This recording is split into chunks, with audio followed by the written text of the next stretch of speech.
Hi there. My name is Ryan Salloway, and this is the third class I'm taking in this master's program.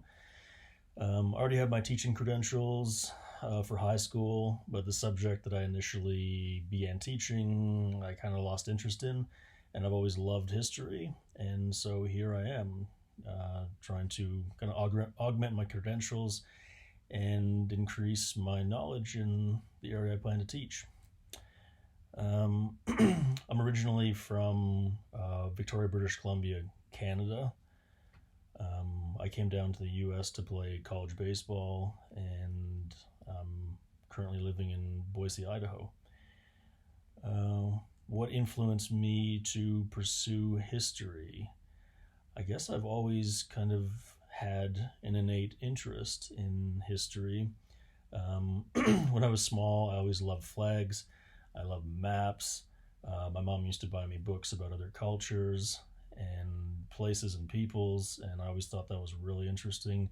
I was not really a big fan of fiction when I was a kid, and my dad was a history teacher, so that helps. And he would introduce me to all kinds of different issues and topics, and it just kind of developed from there.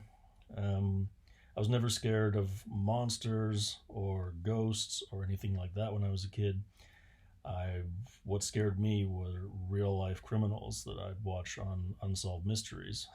So I was always kind of geared towards real life issues and events over fictitious ones. Also, stories and anecdotes from family members kind of got me interested in history as well. My grandpa, he he used to talk about his time in the Second World War, and I was snooping around in his basement once, and I found this was when I was like 15, and I was already thoroughly interested in history at that point. And I found this bag, and so I looked in the bag, and there were a bunch of belts and patches with swastikas on them. And so I rummaged through those, and I was thoroughly fascinated with this. I was at the same time I was reading Rise and Fall of the Third Reich at the age of 15, which is a little precocious. Um, and unfortunately, he caught me in the act, and he basically grabbed the bag and took it away, and I never saw them again.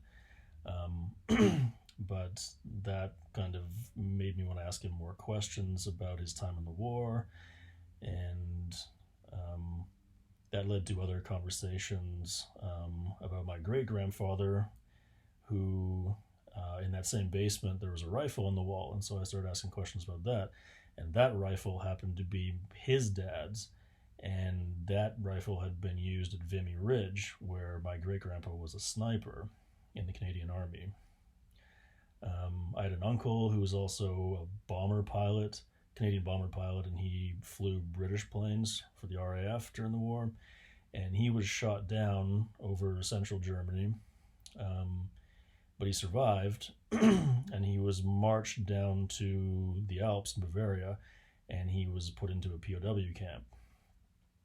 And he was held there for roughly a year, and I guess the British heard through some kind of spy they had that the Germans planned on executing all the individuals in that POW camp.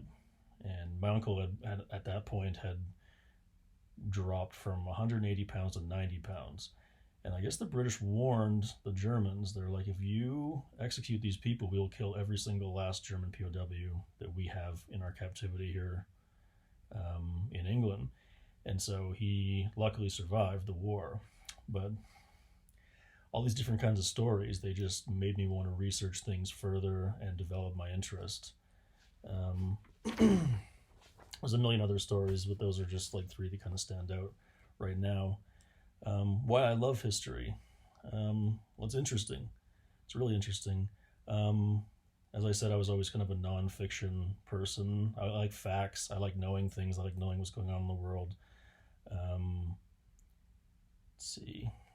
Um, History teaches us it's kind of a documentation of our own behaviors and actions as a species. And it teaches us real life lessons. Um, it provides us insight into human behavior and human nature, and it gives us context for why things are the way they are today. If you don't really know much about history, the world might seem a lot more confusing, especially with wars and political issues and things of that nature. One such example I can, from my personal life, is after 9/11, when people really were utterly confused why we were attacked, and they had no idea who these people were, and they were kind of manipulated and fooled by the government into supporting a war against a regime that really didn't have much to do with that attack at all. But the overwhelming support that our government got from the people without any questions or any kind of research, they just that's who did it. Let's go get him. And so, if they had a better understanding of history and about the Hussein regime and kind of what they're all about, they wouldn't have been so easily fooled. Um, so, history also helps us avoid, making future mistakes because we've already learned the lessons, and so it helps us kind of incrementally and slowly make a better society. Um, and it shows us just that humans, no matter where you are from, what color you are, what your culture is, humans basically act the same no matter where they are. And so it can dispel a lot of bigotry and ignorance and prejudice. And these are important lessons that I plan to teach, um, and make a career out of, hopefully in the not too distant future. One thing I want to do is I want to not just rely on book knowledge, but I want to get out and travel when I have time off. And I've traveled extensively already. I was in Ukraine actually right before the Maidan Revolution kind of kicked off in 2014. I got out of there just 2 weeks before that happened. I went to Chernobyl. That was interesting.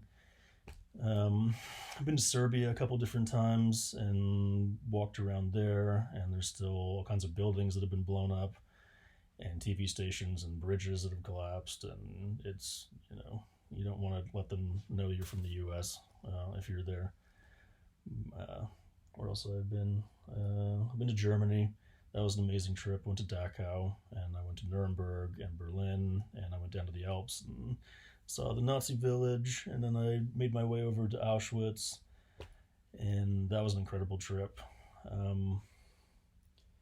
And I've been to Italy and Jamaica and a bunch of other places, but those are the most historically interesting places and that I've been to, historically speaking.